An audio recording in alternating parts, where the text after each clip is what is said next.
May presentation po ang mga estudyante ng Sapang Bato. Sitio Target pala, Sapang Bato. Grade 4 and grade 5 po para sa SNB.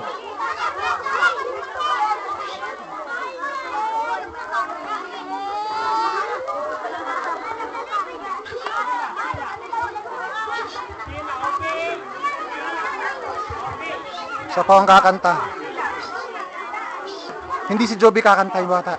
Tayo'y isang katawan sa harapan ng may kapal. Binubog niya ang kanyang palad upang maging kagalakan. May isang Diyos na may layunin na may utos na dapat sundin. Magmahalang magpatawaran, bunga ng pag-ibig hanggang sa pinagmulan. Iabot mo ang iyong kamay, kapipisik sa pagkakaisa.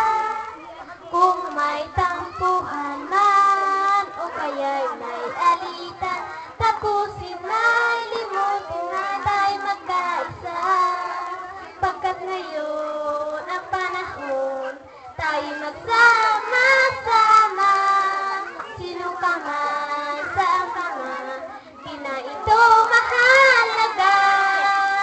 Iabot mo ang iyong kamay, kapipisik sa pagkakaisa.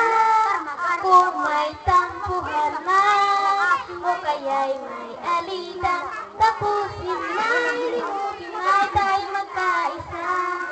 Tapusin na, limutin na tayo magkaisa. Wow!